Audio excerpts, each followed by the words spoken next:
नमस्कार। Genetic counselling के इस प्रेजेंटेशन लेक्चर में मैं आपका स्वागत करता हूं। आज का जो हमारा विषय है, ये जो लेक्चर है, इसमें हम डिस्कस कर रहे हैं जीनेटिक काउंसलिंग के बारे में।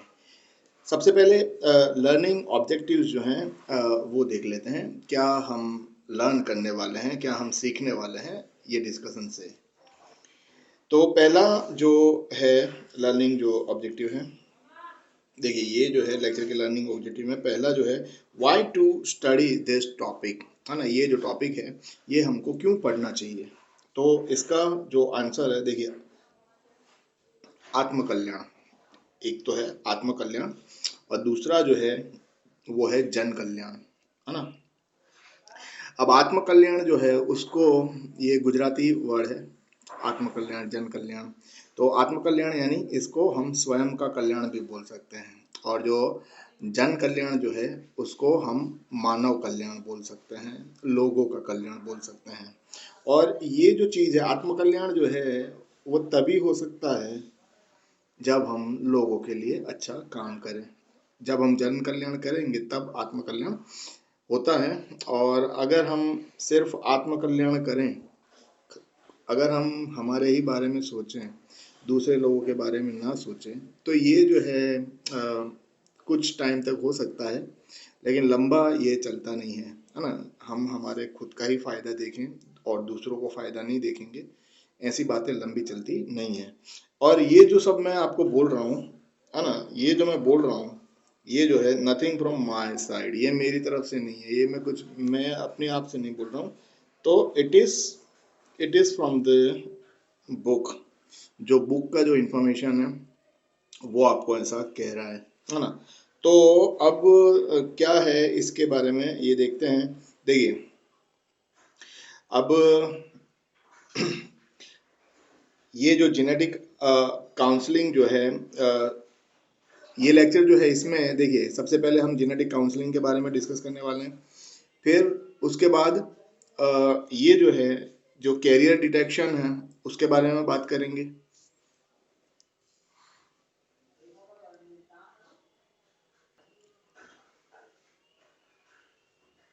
चलिए, तो ये जो है ये जो लेक्चर है, इसमें सबसे पहले जेनेटिक काउंसलिंग जो है वो क्या होता है उसके बारे में बात करेंगे हम।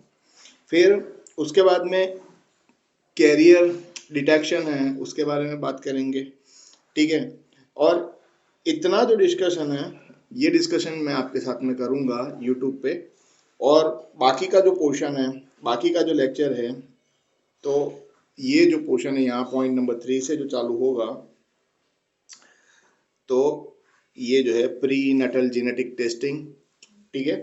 प्री नटल जेनेटिक टेस्टिंग जो है उसमें इन्वेसिव स्क्रीनिंग यूजिंग एमनियोसेंटेसिस।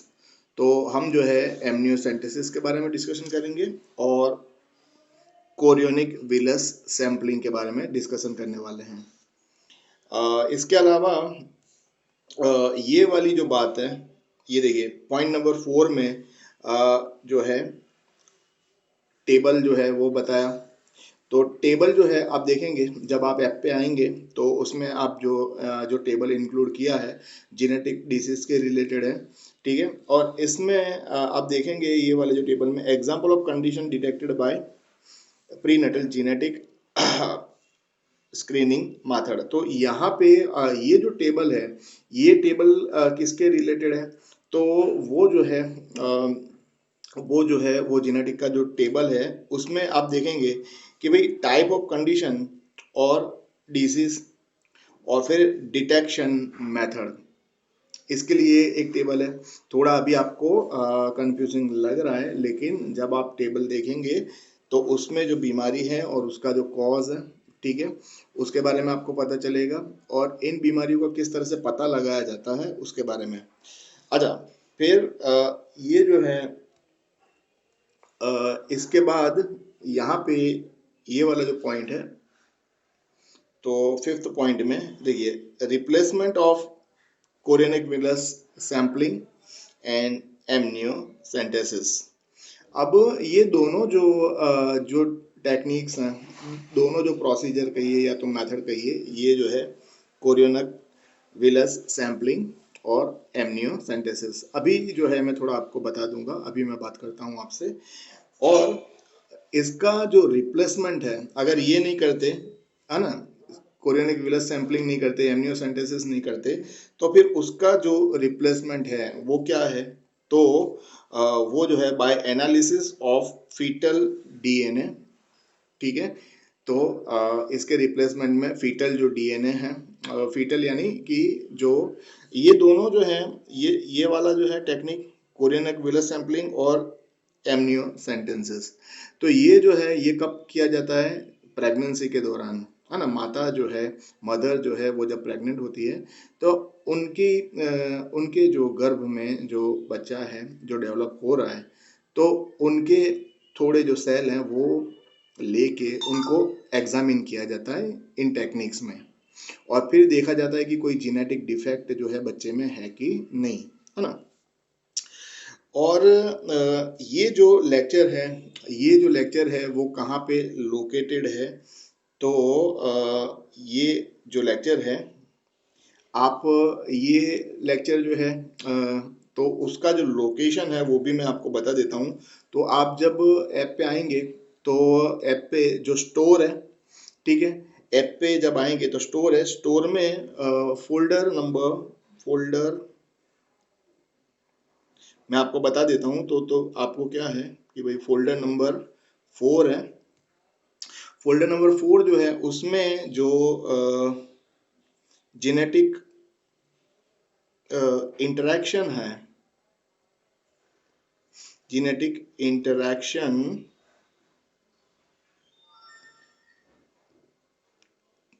2 जो है, जेनेटिक इंटरेक्शन 2, तो आप पहले स्टोर पे आएंगे, स्टोर पे आप देखेंगे तो उसमें 1 2 3 4 फोल्डर हैं जेनेटिक कोर्स में। उसमें जो फोल्डर नंबर 4 नंबर का जो फोल्डर है उसमें उसका टाइटल है जेनेटिक इंटरेक्शन 2। उसमें ये 2 लेक्चर आप पाएंगे, है ना। एक जो लेक्चर है, ये वाला जो लेक्चर है, ये पार्ट 1 जो यूट्यूब पे आप देख रहे हैं, और फिर दूसरा जो पार्ट है, तो पार्ट 1 पार्ट 2 दोनों ही लेक्चर जो हैं वो आपको इस फोल्डर में मिल जाएंगे। अब अब देखिए, ये जो मैंने बात कही थी, तो इसमें जो है ना ये वाली जो बात है, ये देखिए, अब ये आत्मकल्याण की जो बात है ना, तो यहाँ पे मैं आपको समझा दूं कि समझिए आप कि भाई ये जो है पैसे कमाने की बात है, अर्निंग मनी, है ना। कोई भी हम स्टडी करते हैं, भाई स्टडी करते हैं, स्टडी करना यानी कि जो अभ्यास करते हैं, जो स्टूडेंट लाइफ है, तो पढ़ाई क्यों कर रहे हैं? तो फाइनली पैसे कमाने के लिए, जॉब और बिजनेस सेट करने के लिए हम पढ़ाई करते हैं। तो अब हम पढ़ाई का जो डायरेक्शन है, किस डायरेक्शन में करेंगे, है ना, तो वो भी हमको देखना है। तो अब देखेंगे, देखो ये जो लिखा है, मैंने कहा था ना कि कोई भी बात जो है वो मेरी तरफ से नहीं है। मैंने आपको पहले ही कहा कि भाई nothing is from my side. जो भी है आपको बुक कहेगी, अब जो भी बात करेगी बुक आपसे करेगी, है ना। तो यहाँ पे आप देख लीजिए जेनेटिक काउंसलिंग की बात। तो देखिए ये जो है, genetic counselling is an integral part of medical genetics, ठीक है, ये जो लाइन है। अब इसको मैं दूसरे कलर से भी आपको बता देता हूँ, तो क्या है कि लंबे समय तक हमको याद रहे। चलिए, genetic counselling is an integral part of medical genetics. अब आप समझ सकते हैं कि मैं अलग अलग कलर यूज कर रहा हूं, तो मैं यहाँ पे ये चाहता हूँ कि आप जो है इस बात को अच्छी तरह से ध्यान रखेंगे, है ना। Genetic counselling is an integral part of medical genetics. फिर से एक बार, आखिरी बार कलर चेंज कर देते हैं इसका। तो ये देखिए, ये जो है येलो कलर ले लिया है अभी, तो ये, तो मैं इसको बार बार ये हाईलाइट क्यों कर रहा हूँ ना,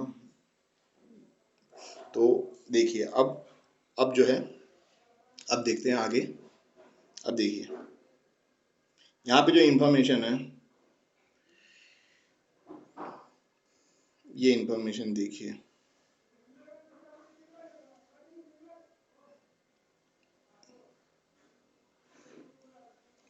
अब देखिए यहाँ पे जो इंफॉर्मेशन है, ये जो लिखा है, एट द एंड ऑफ 2016 2016 की साल का जो अंत है, जब अंत हुआ, there were 3 dozen accredited genetic counseling program, है ना। 3 डजन यानी 1 डजन यानी 12 हुए, है ना। और 12 × 3, 12 को 3 से हम मल्टीप्लाई करते हैं तो कितना हुआ, 36 हुआ। तो 2016 के अंत भाग में जो यूनाइटेड स्टेट है, अमेरिका जो है, तो वहाँ पे आप देखिए तो क्या लिखा है कि there were 3 dozen accredited genetic counseling program in the United States and 3 additional program in Canada. इसके अलावा 3 जो प्रोग्राम हैं जेनेटिक काउंसलिंग के, वो कहाँ पे थे, अतिरिक्त 3 प्रोग्राम कनाडा में हुए। तो at that time there were more than, उस टाइम पे 2016 की जो बात है, तो उस टाइम पे there were more than 4000 certified genetic counsellor in the United State. America की हम बात करें तो वहाँ पे कितने, 4000 सर्टिफाइड जेनेटिक काउंसलर थे 2016 के अंत भाग में, और स्मॉलर नंबर इन कनाडा, और कुछ जो काउंसलर हैं वो कहाँ पे हैं, कनाडा में। इसके अलावा काउंसलर जो हैं European country and other country around the world. अब देखिए, अब यहाँ पे जो लाइन लिखी है, ये जो लाइन लिखी है, ये देखिए आप,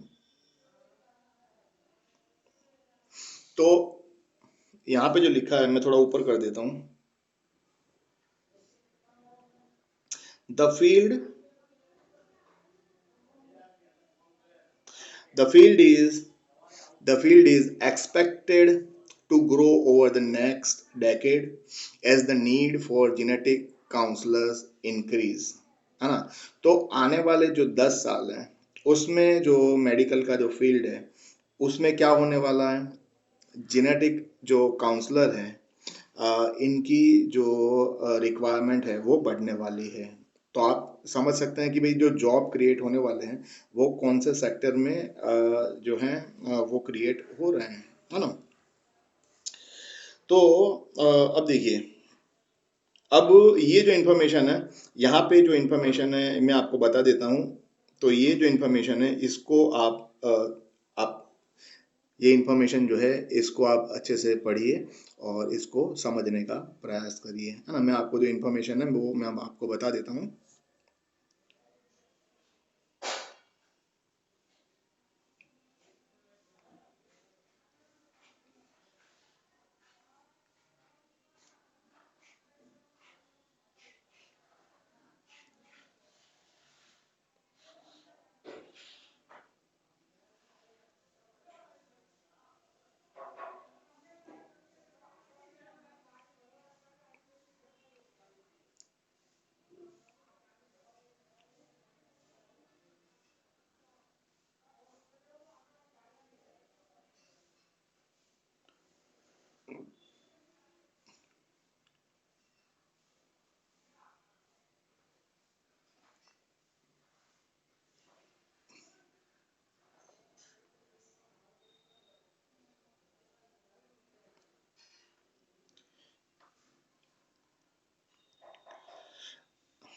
अब अब देखिए, ये जो है, ये मैं आपको जो दिखा रहा हूँ, ये आप देखिए, है ना। यूनाइटेड स्टेट का जो पॉपुलेशन है वो देखिए आप, तो वो है तकरीबन 33 करोड़, है ना। 33 करोड़ के आसपास यूनाइटेड स्टेट का पॉपुलेशन है, जो आबादी है या तो वस्ती कहिए इसको, तो वो इतनी है यूएसए की।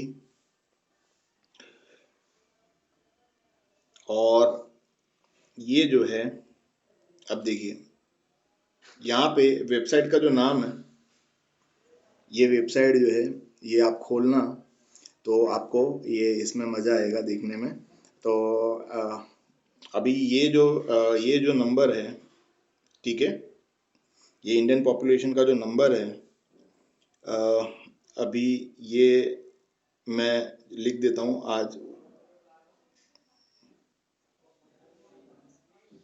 आज का जो तारीख है और अभी जो समय है,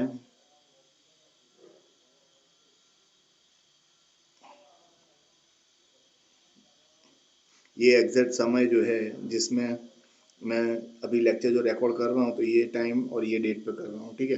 तो अभी ये पॉपुलेशन जो है ना, तो इसमें आप देखेंगे ये वाला जो नंबर है ना, ये वाला जो नंबर है, लास्ट वाला जो डिजिट है, वो कंटिन्यूसली बढ़ता जाएगा, आप देखेंगे तो मुझे पता नहीं भाई, ये लेक्चर जो है ये तो मैं यूट्यूब पे डाल रहा हूँ, और आप कब देखेंगे मुझे पता नहीं है, ये लेक्चर आप कब देखोगे तब। तो यहाँ पे कहने का मतलब क्या है कि ये आप दो जो पॉपुलेशन है, यूनाइटेड स्टेट ऑफ अमेरिका की जो पॉपुलेशन है और इंडिया की जो पॉपुलेशन है, इसकी अगर हम कंपैरिजन करें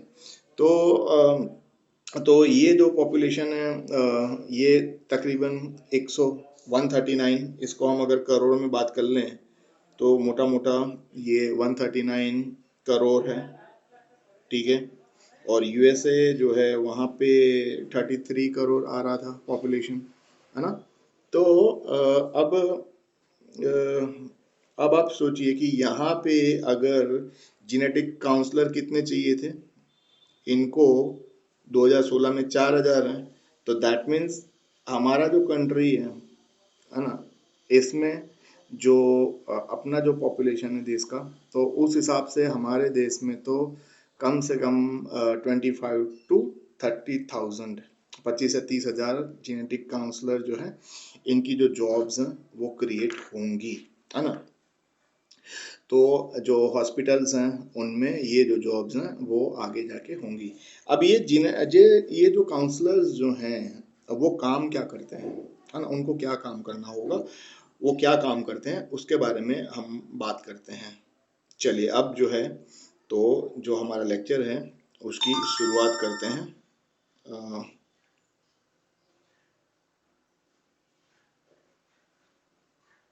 अब जेनेटिक काउंसलिंग क्या है उसके बारे में हम बात करते हैं। देखिए, तो you have learned that many human genetic diseases are caused by enzyme और protein defect। बहुत सारे जो जेनेटिक डिजीज हैं उनकी होने की जो वजह है, उनका जो कारण है जेनेटिक डिजीज होने का, वो क्या है, तो वो है एंजाइम या तो प्रोटीन जो है जो निर्मित होते हैं वो कैसे डिफेक्ट वाले प्रोड्यूस होते हैं।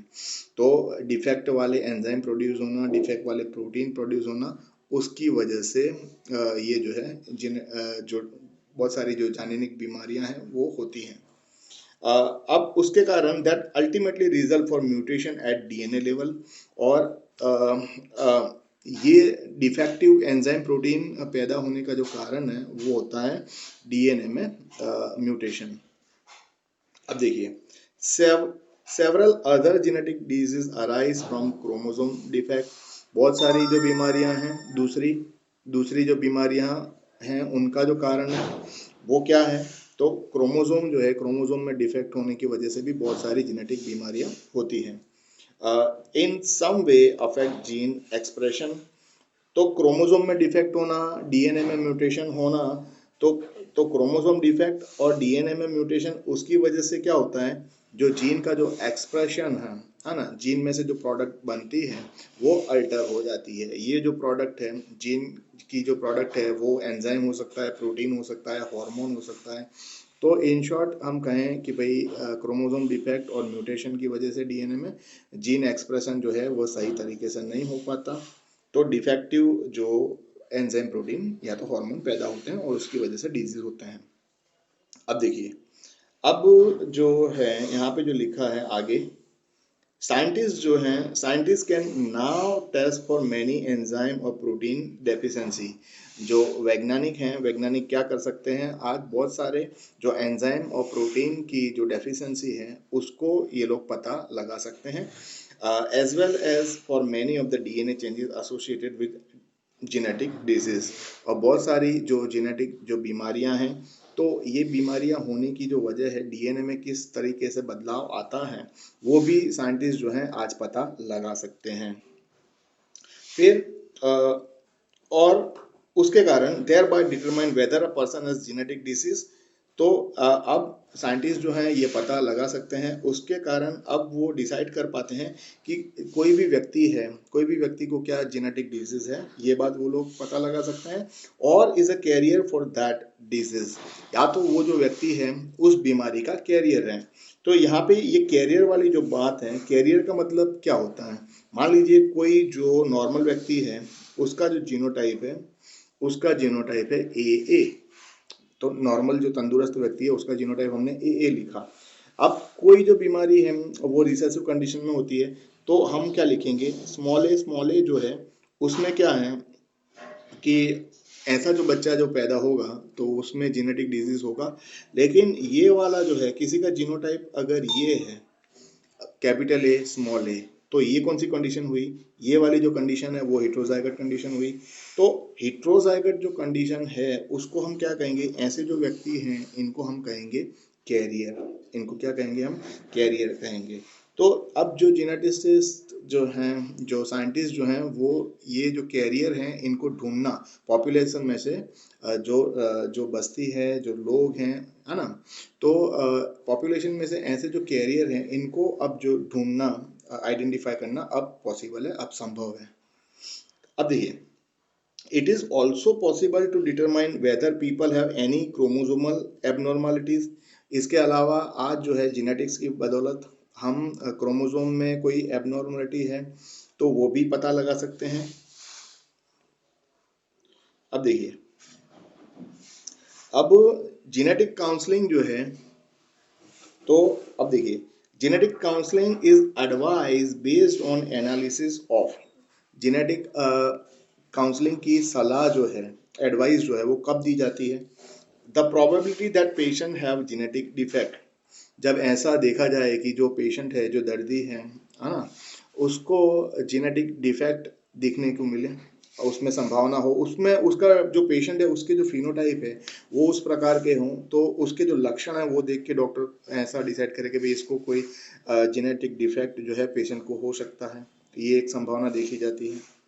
हाँ?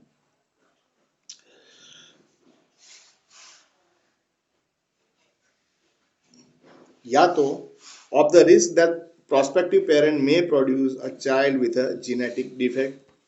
ठीक है, या तो देखिए, of the risk that prospective parent may produce a child with a genetic defect. तो ये देखिए, जब जो जेनेटिक टेस्टिंग कराना है तो भाई जो कपल है, मदर फादर जो है, ठीक है, तो उनका जो एग्जामिनेशन जब करेंगे तो उनके, अगर ऐसा डॉक्टर को लगेगा कि भाई ये जो कपल है इनका जो बच्चा है और माता पिता अगर दोनों कैरियर हैं तो बच्चे में जो जेनेटिक डिफेक्ट है वो पैदा हो सकता है। तो उस टाइम पे भी ये जो है ये जेनेटिक काउंसलिंग जो है वो एडवाइजेबल रहता है। अब देखिए, अब इन द लेटर केस, यानी ये वाला जो है ना, जब प्रेगनेंसी की जो बात है, तो in the latter case genetic counseling involve presenting the available option for avoiding or minimizing those risk। तो अब क्या है, अवॉइड करना या तो मिनिमाइज करना रिस्क। रिस्क यानी क्या है कि जो प्रेग्नेंट जो लेडी है, महिला है, तो उनका जो बच्चा है वो डिफेक्टिव, उसमें कोई जो जेनेटिक जो डिजीज है ना, वो ना हो, कोई ऐसा जो गंभीर जो बीमारी है वो उसको ना हो, उसका पता लगाने का प्रयास किया जाता है ना। अब देखिए, if a serious genetic defect is identified in a fetus, अगर कोई जो गंभीर जो बीमारी है तो भ्रूण अवस्था में या तो गर्भावस्था में, तो जो पूरी पूरी जो प्रेगनेंसी है 9 महीने की, उसका जो शुरुआती जो समय है उसको हम भ्रूण अवस्था कहेंगे, और उसके बाद का जो समय है उसको हम गर्भावस्था कहेंगे। तो अब अगर जो फीटस है इसमें अगर कोई गंभीर ऐसी समस्या देखी जाती है, ठीक है, तो one option is to abortion. तो जो काउंसलर जो है, जेनेटिक काउंसलर जो है, वो क्या करेगा, जो ऐसे जो माता पिता हैं उनको वो एडवाइस करेगा कि भाई आप जो है ये जो प्रेगनेंसी है इसको अगर अगर बच्चे को आप जन्म देंगे तो वो जो बच्चा है हो सकता है उसमें कोई जेनेटिक डिजीज़ है, वो जो है वो जेनेटिक डिजीज़ वाला बच्चा पैदा हो सकता है। तो ऐसे टाइम पे जो जेनेटिक जो काउंसलर है वो इस पेरेंट को एडवाइस देंगे कि भाई आप जो है इस ये जो प्रेगनेंसी है इसका कंटिन्यूशन ना करें और जो गर्भपात है, एबॉर्शन है, वो करवा लीजिए, है ना, यानी कि मेडिकल टर्मिनेशन ऑफ प्रेगनेंसी या तो अबॉर्शन के लिए कहते हैं जेनेटिक काउंसलर पेरेंट्स को। अब देखिए ये जो है genetic counselling give people an understanding of the genetic problem that are or may be in their families. अब जेनेटिक काउंसलर जो है उनका जो काम क्या है वो देखिए आप। जेनेटिक काउंसलर जो है वो क्या करते हैं, जेनेटिक काउंसलर जो है, जो लोग हैं, लोग जो हैं जब काउंसलर के पास जाते हैं, ठीक है, तो जो हॉस्पिटल में जेनेटिक का जो सेंटर है, जहाँ लेबोरेटरी है, वहाँ पे जब लोग जाते हैं तो ये जेनेटिक काउंसलर जो है वो क्या करते हैं, तो उनके जो जेनेटिक प्रॉब्लम है पहले तो वो उनको फाइंड आउट करते हैं, ठीक है, फिर और may be in their family और प्रोस्पेक्टिव फैमिली, तो पूरी जो फैमिली है, ठीक है, उसकी जो हिस्ट्री है उसके बारे में वो पता लगाते हैं, ठीक है, पूरी फैमिली में चाचा को या तो दादा को या तो परदादा को, है ना, कोई जेनेटिक डिसऑर्डर है कि नहीं उसके बारे में पता लगाते हैं। फिर इसके अलावा अब देखिए ये जो है, तो the health professional who offer genetic counselling is a genetic counsellor. तो ऐसे जो डॉक्टर हैं वो क्या करते हैं, लोगों को सलाह देते हैं, है ना, लोगों का जो डायग्नोस करते हैं जेनेटिक डिसऑर्डर के बारे में, इनको हम क्या कहते हैं, इनको जेनेटिक काउंसलर कहा जाता है। अब देखिए typically a genetic counsellor has specialised degree, इनके पास क्या होती है, स्पेशलाइज्ड डिग्रियाँ होती है, विशेष डिग्रियाँ होती हैं, and experience in medical genetic and counselling. और यहाँ पे देखिए experience in medical genetics and counselling, तो इनको अनुभव होता है ना, मेडिकल जेनेटिक्स और काउंसलिंग में। अब देखिए फिर जेनेटिक काउंसलिंग जो है, genetic counselling includes a wide range of information of human heredity. Human heredity यानी कि क्या है कि भाई जेनेटिक काउंसलिंग जो है, देखिए ह्यूमन हेरिडिटी, ह्यूमन हेरिडिटी का मतलब क्या होता है, आनुवंशिक बीमारियां। तो ये जेनेटिक काउंसलर जो हैं जब जब लोगों का काउंसलिंग करेंगे तो वो उनसे पूछेंगे कि भाई आपकी जो फैमिली है, जैसे कोई पर्टिकुलर व्यक्ति है, उसको हीमोफीलिया हो गया या तो कोई टाइसेक डिजीज हो गया या तो फिर सिस्टिक फाइब्रोसिस है, थैलेसेमिया है ना, फिर ये हीमोफीलिया है, तो या तो क्लाइनफिल्टर सिंड्रोम है, डाउन सिंड्रोम है, बहुत सारी ऐसी जो बीमारियां हैं जो फैमिली में होती हैं, तो इसका जो हिस्ट्री है वो देखा जाएगा। ये जो काउंसलर है वो हिस्ट्री को देखेंगे और उसके बारे में बात करेंगे पेशेंट के साथ में कि भाई आपको ये बीमारी है, तो फिर उनका जो आगे जो पूरा जो माता पिता, फिर दादा दादी, परदादा परदादी, इनमें क्या किसी में भी ये बीमारी आई है आगे भी, तो इसके बारे में जो है वो काउंसलर जो है ये पूरा जो फैमिली बैकग्राउंड जो है वो भी देखते हैं, बात करते हैं। अब देखिए, अब in many instances the risk of having child with genetic condition may be stated as a precise probability, ठीक है, तो बहुत बहुत बार क्या है बहुत बार ऐसा हो सकता है कि भाई जो many the risk of having a child with a genetic condition may be stated as a precise probability, कि भाई बीमार जेनेटिक डिजीज वाला बच्चा जो है वो पैदा होने की संभावना है। और तो जो जेनेटिक काउंसलर है वो जो पेरेंट है उनको बता देंगे। In other where the role of heredity is not completely clear the risk is estimated only generally. और कई बार जो है तो ये जो समस्या है जेनेटिक डिसऑर्डर, वो आनुवंशिक है कि नहीं वो भी पता ठीक तरीके से नहीं लग पाता। तो ऐसी सिचुएशन में देखिए it is the responsibility of genetic counsellor to give their client clear unemotional and non prospective statement based on the family history, on their knowledge of all relative scientific information and probable risk of giving birth to a child with genetic defect। तो यहाँ पे जो genetic counsellor जो है, यहाँ पे genetic counsellor जो है वो उनके क्लाइंट को, यानी कि जो पेरेंट बनने वाले हैं, जो कपल अब पेरेंट बनने जा रहा है, यानी कि हस्बैंड और वाइफ जो है अभी प्रेग्नेंट है, बच्चे को जन्म देने वाली है, और अगर उस बच्चे में जेनेटिक डिजीज होने की संभावना है, तो ये जो जेनेटिक काउंसलर जो हैं वो क्या करेंगे, जेनेटिक काउंसलर जो हैं वो जो दंपत्ति हैं उनको वो गाइडेंस देंगे कि भाई अगर आप इस बच्चे को जन्म दोगे तो हो सकता है कि भाई आपका जो बच्चा है वो जेनेटिक डिजीज वाला पैदा हो। तो और यहाँ पे ऐसा जो जेनेटिक काउंसलर है वो अपने पास कोई ऐसा इमोशन नहीं रखेगा कि भाई अभी ये जो कपल है इसकी नई नई शादी हुई है, ये इनकी फैमिली में पहला बच्चा आने वाला है, ऐसा कोई इमोशन जो डॉक्टर है वो रखने वाले नहीं हैं। और वो इनको क्लियर कट बता देंगे कि भाई अगर आप ये बच्चे को पैदा करोगे तो ये प्रॉब्लम वाला बच्चा पैदा होगा, ये इसका मतलब है। अब देखिए यहाँ पे जो है, तो देखिए यहाँ पे जेनेटिक काउंसलर जो है वो क्या करते हैं, open start with pedigree analysis. देखिए इसीलिए जेनेटिक्स में पेडिग्री प्रॉब्लम सॉल्व करना काफ़ी इम्पोर्टेंट होता है। ये मैं नहीं कह रहा हूँ, मैं तो कहता ही नहीं, यहाँ पे देखिए आप बुक में लिखा है जेनेटिक काउंसलर जो है, तो अभी से आप जो है अभी से पेडिग्री के प्रॉब्लम में इंटरेस्ट लोगे, पेडिग्री सॉल्व करोगे, तो आगे जाके हो सकता है कि भाई आप जो है इस कैरियर को भी चुन सकते हो। तो जेनेटिक काउंसलर जो है वो क्या करते हैं, जो काउंसलिंग की जो शुरुआत करते हैं वो क्या कैसे करते हैं, पेडिग्री एनालिसिस से।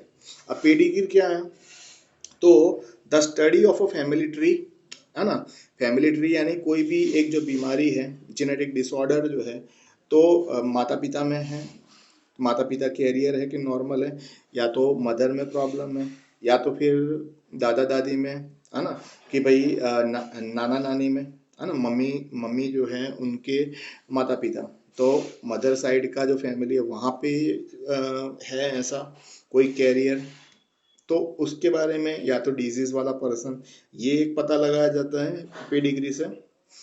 तो the study of family tree and careful compilation of phenotypic record of both families over several generation. तो बहुत सारी जो पीढ़ियां हैं उनके जो फिनोटाइप हैं वो देख के ये जो काउंसलर है वो अनुमान लगाते हैं कि भाई किस तरह के चांसेस रहेंगे बीमारी आने के।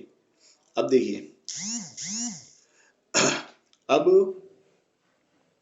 अब पेडिग्री एनालिसिस जो है, पेडिग्री एनालिसिस क्यों काम में लेते हैं, तो is use to determine the likelihood that particular allele is present in the family of either parent.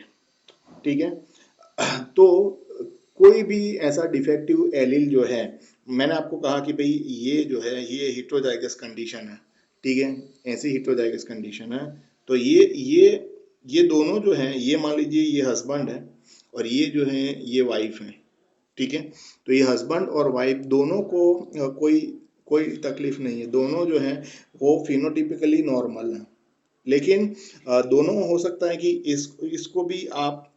इसको भी आप कैरियर कहें, और ये जो हैं ये भी कैरियर हो सकते हैं, क्योंकि जो डिजीज जो कंडीशन है वो क्या रहने वाली है, क्योंकि इन दोनों की शादी हो और ये जो एलीलिक कॉम्बिनेशन बने, तो हो सकता है कि जो बच्चा है उसमें जेनेटिक डिजीज जो है वो पैदा हो सकता है।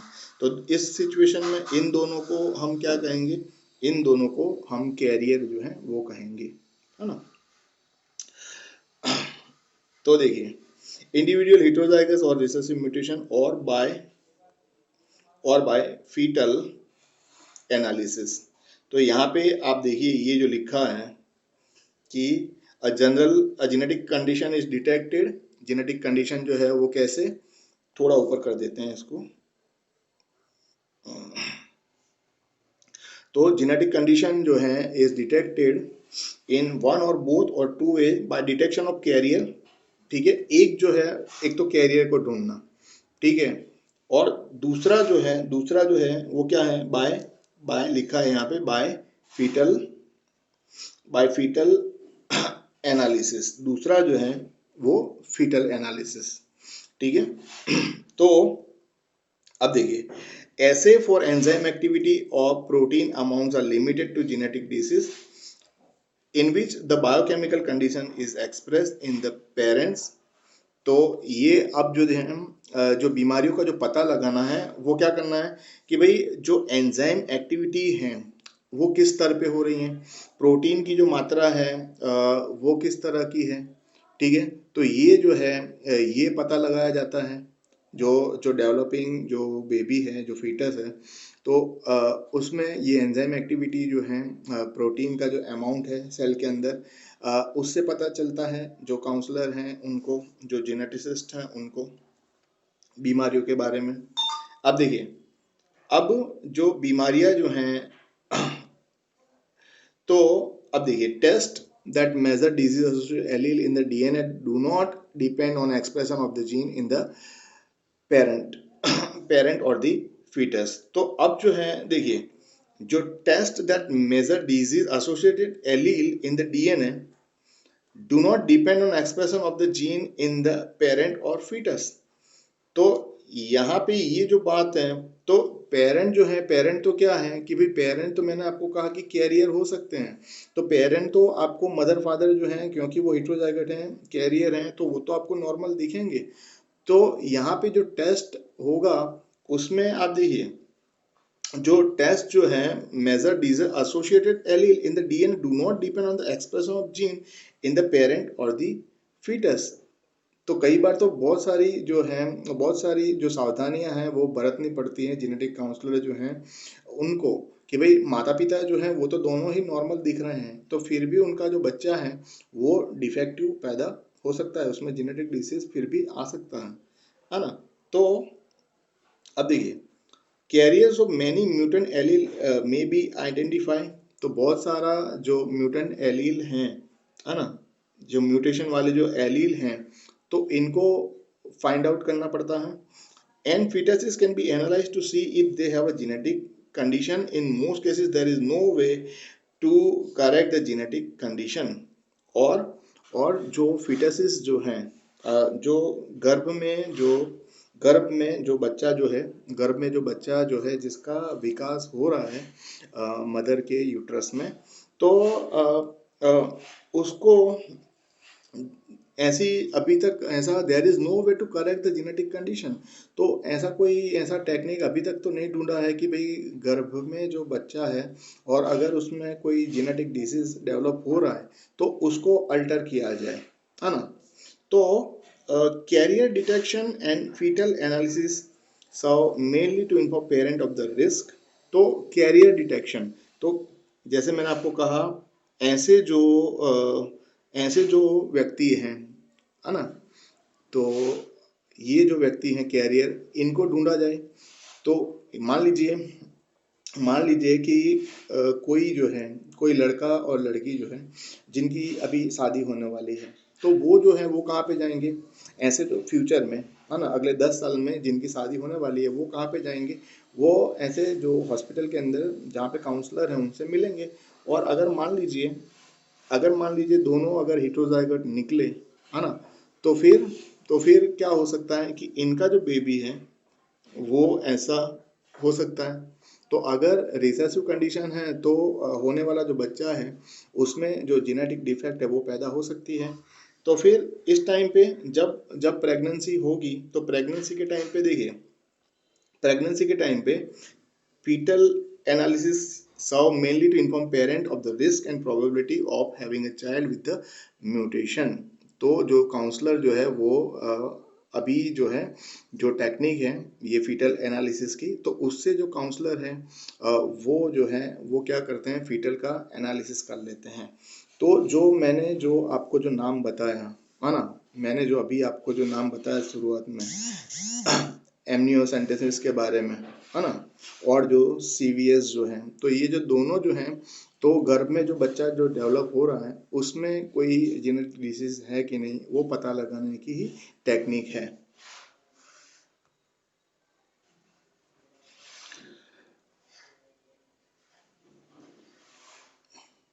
अब देखिए, ये वाला जो है human genetic disorder can be predicted and many can be treated.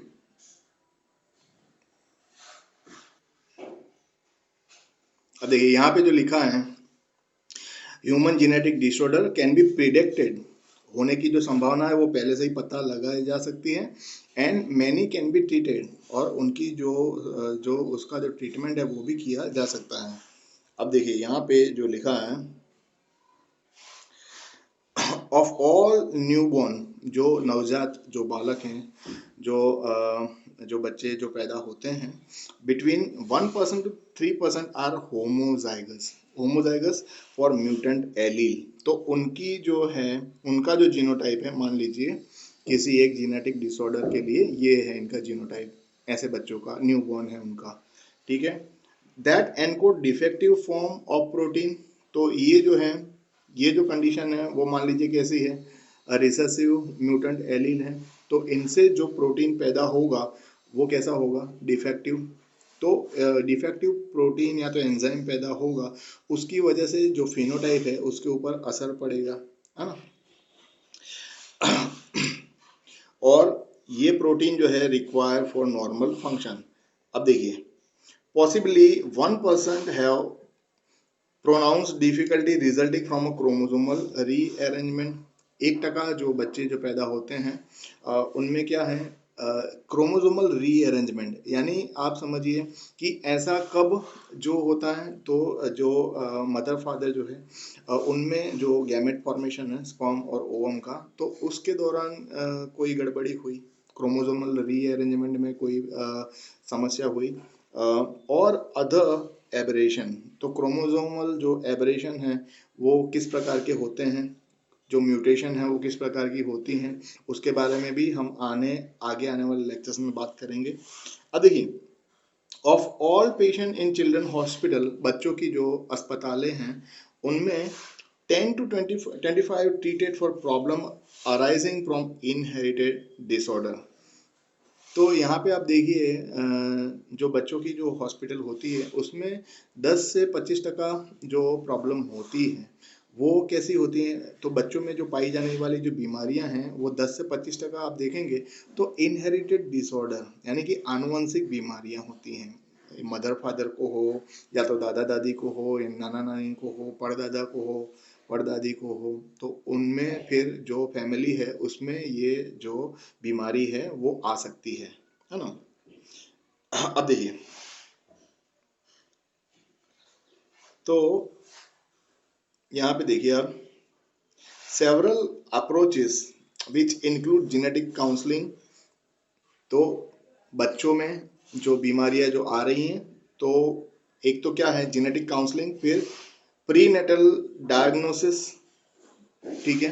Prenatal diagnosis का मतलब कि भाई बच्चा जो है अभी उसका जन्म के पहले, है ना, तो जन्म के पहले प्रीनेटल डायग्नोसिस करना, यानी कि गर्भावस्था में ही बच्चे में से कुछ जो सेल हैं वो लेके उसका एग्जामिनेशन करना कि भाई कोई जेनेटिक डिजीज की संभावना है या नहीं, उसको हम कहेंगे।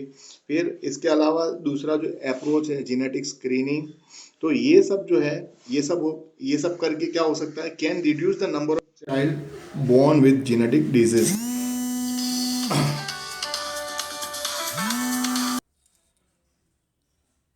अब देखिए यहाँ पे जो लिखा है, जेनेटिक काउंसलिंग जो है, जेनेटिक काउंसलिंग क्या करता है, allows prospective parent to assess the possibility that they may might have affected child. तो ये जो काउंसलर है वो माता पिता को एडवाइस देगी कि भाई आपका जो बच्चा है उसमें जो आनुवंशिक बीमारी है वो होने की संभावना है कि नहीं। For example, parent may seek counselling if they a close relative or one of their existing children has a genetic disorder. तो अब माता पिता जो है काउंसलर के पास कब जाएंगे, तो भाई उनका जो क्लोज रिलेटिव है, माता पिता जो है उनके माता पिता, या तो उनके दादा दादी, या तो ये जो कपल है इनका एक बच्चा जो है वो पहले से ही ऐसा कोई जेनेटिक डिजीज वाला पैदा हुआ, तो उस टाइम पे ये काउंसलर के पास जाएंगे, है ना। अब देखिए, genetic counselling begins with the identification of parental genotype. Genetic counselling की जो शुरुआत होती है वो पेरेंटल जो जीनोटाइप है, माता पिता का जो जीनोटाइप है उसको फाइंड आउट किया जाता है सबसे पहले। और ये कैसे पता लगाएंगे, देखिए, पता लगाने का जो तरीका है वो है फैमिली पेडिग्री, है ना। तो जेनेटिक काउंसलर जो है वो फैमिली पेडिग्री से फैमिली में जो डिजीज़ है वो पता लगाते हैं। And often direct testing for an alter protein और डीएनए सीक्वेंस। और अभी जो लेटेस्ट में जो टेक्नोलॉजी यूज़ होती है, तो वो क्या करती करते हैं direct testing for alter protein और डीएनए सीक्वेंस, है ना। तो बच्चे के जो गर्भ जो है, फीटस जो है, उसमें से सेल लेके सीधा सीधा प्रोटीन या तो डीएनए सीक्वेंस जो है उसको चेक किया जाता है। फिर अब ये जो इन्फॉर्मेशन है, with this information in hand, counsellor can often predict high degree of accuracy. तो अब जो है बहुत ही चौकसाई से जो काउंसलर जो है वो पता लगा सकते हैं of chances of having child with the trait in question. तो जिस बीमारी का डर है उसके बारे में जो काउंसलर है बहुत ही चौकसाई से, बहुत ही एक्यूरेसी से पेरेंट्स को बता सकते हैं। Couples can then make an informed decision about whether to have a child। और काउंसलर जो है जो एडवाइस देंगे माता पिता को कि भाई आपका जो बच्चा है वो इस तरह का पैदा होगा, तो उसके बाद जो कपल हैं, जो दंपत्ति है, वो डिसाइड करेगा कि भाई जो प्रेगनेंसी है उसको आगे बढ़ाना है कि उसको टर्मिनेट करना है, कि भाई एबॉर्शन कर लेना है।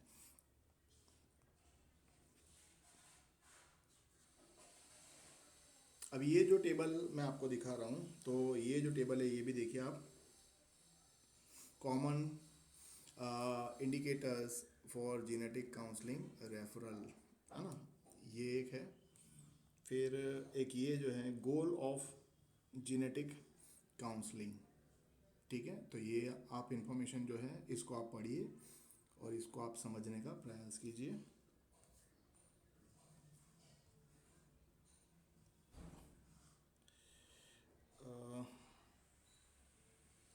अब देखिए, अब आगे का यहाँ तक का जो डिस्कशन है, ये वाला जो डिस्कशन है, अभी यूट्यूब पे मैंने ये डिस्कशन जो है ये आपके साथ में किया, ठीक है। अब ये जो है प्रीनेटल, ये जो है प्रीनेटल जेनेटिक टेस्टिंग जो है, ठीक है, ये जो है प्रीनेटल जेनेटिक टेस्टिंग। तो अब आप इसमें जो आगे हम बात करने वाले हैं, ये देखिए, इन्वेसिव स्क्रीनिंग यूजिंग, तो ये एक टेक्निक और ये टेक्निक, तो अलग अलग बुक्स में से, और जो फिगर्स हैं वो मैंने इंक्लूड करी हैं इनको एक्सप्लेन करने के लिए। तो मैं सारे जो फिगर हैं वो आपको बता दूंगा और उससे आपको जो एक्सप्लेन जो है वो भी कर दूंगा, दोनों ये जो है टेक्निक। उसके बाद फिर मैंने जेनेटिक डिसऑर्डर जो है ये जो टेक्निक यूज़ करके कौन सी जो बीमारियां जिसका पता लगाएं उसके रिलेटेड जो टेबल है वो मैंने इंक्लूड किया है। फिर ये जो रिप्लेसमेंट वाली जो बात है, अगर ये नहीं करते, एमनियोसेंटेंसेस जो हैं, कोरियोनिक विलस सैम्पलिंग अगर नहीं करना है तो उसका जो अल्टरनेटिव है वो क्या है, उसके बारे में हमको बात करना है, उसके बारे में भी हम बात करेंगे। तो वो जो अल्टरनेटिव जो है, ठीक है, तो वो अल्टरनेटिव, तो यहाँ पे जो लिखा है रिप्लेसमेंट, यहाँ पे जो लिखा है replacement of chorionic villus sampling and amniocentesis by analysis of fetal DNA. तो फीटल डीएनए का जो एनालिसिस करने के बाद भी हम बीमारियों का पता लगा सकते हैं। तो वो किस तरह से करते हैं, ये फीटल डीएनए कहाँ से पाएंगे, कहाँ से मिलता है ये सैंपल, फीटल डीएनए कहाँ से लेंगे, ये सारी जो बातें हैं ये करने वाले हैं। और लेक्चर के अंदर जो भी अब जो ऐप के जो मेंबर हैं, ठीक है, जो भी ऐप के जो मेंबर हैं, तो इस ये जो लेक्चर लेने के लिए जो भी मैंने बुक इस्तेमाल करी हैं, तो वो सारी जो बुक्स हैं, तो आप देख सकते हैं कि भाई ये जो फील्ड है जेनेटिक काउंसलर जो है, ये तो आप समझ सकते हैं कि भाई एक या दो टेक्निक की बात है, लेकिन जो आप समझिए, मेरा कहने का मतलब क्या है कि भाई कोई भी कोर्स जो बनता है, कोई भी टीचर जो कोर्स बनाता है, मैं बनाता हूँ या तो कोई कॉलेज बनाता है, कॉलेज के प्रोफेसर मिलकर बनाते हैं, या तो यूनिवर्सिटी बनाती है। दुनिया में कोई भी जो कोर्स होता है वो बेसिक कोर्स होता है, और कोई भी दुनिया में कोई भी जो है टीचर है, कॉलेज है, यूनिवर्सिटी है, वो एडवांस लेवल का जो कोर्स है वो बना ही नहीं सकती। तो एडवांस लेवल पे जब आपको जाना है तो आपको जो कहने का मतलब है कि जो बुक्स है वो आपको खुद रिफ़र करनी होंगी, है ना, मैं ये कहना चाहता हूँ। तो इसके रिगार्डिंग जो भी मैं जो बुक इस्तेमाल करता हूँ, इन सभी में काफ़ी डेप्थ होती है। तो आप अगर इन बुक्स के बारे में जानना चाहते हैं, मैं कौन सी बुक इस्तेमाल करता हूँ, तो जो भी मेंबर्स हैं उनके साथ में जो जो मीटिंग ऐप है उससे मैं कनेक्ट होऊंगा और सारी जो बुक्स मैं इस्तेमाल करता हूँ लेक्चर्स में, मैं मेरे जो मेंबर्स हैं उनको मैं बता दूंगा कि भाई ये जो बुक है ये सारी बुक्स मैं इस्तेमाल करता हूँ मेरे लेक्चर्स में, है ना। और ये जो है ये मेरा मोबाइल नंबर है, ठीक है, ये मेरा ईमेल है। और अगर आप मुझसे बात करना चाहते हैं तो 3 से 4 बजे का जो टाइम है इसमें आप मुझे फ़ोन भी कर पाएंगे। और और आपको जो स्टडी मटेरियल जो है, ठीक है, स्टडी मटेरियल अगर आपको चाहिए और बुक्स जो चाहिए, तो स्टडी मटेरियल बुक जो है वो भी मैं आपको प्रोवाइड कर दूंगा, जो भी चार्ज होगा वो मैं आपसे ले लूँगा। लेकिन जो ये स्टडी मटेरियल और बुक्स भी मैं मेरे स्टूडेंट को एज अ टीचर मैं प्रोवाइड करूँगा, ठीक है। तो अब इसी के साथ में ये जो प्रेजेंटेशन लेक्चर है, अब ये लेक्चर यहाँ पे समाप्त होता है। आशा करता हूँ कि ये जो लेक्चर है इससे आप जो है आपकी जो परीक्षा की तैयारी और आपका जो अभ्यास है वो अच्छी तरीके से कर पाएंगे। मेरा नाम मनीष कोष्टी सर है, मैं अहमदाबाद से हूँ। बाय बाय, नमस्ते।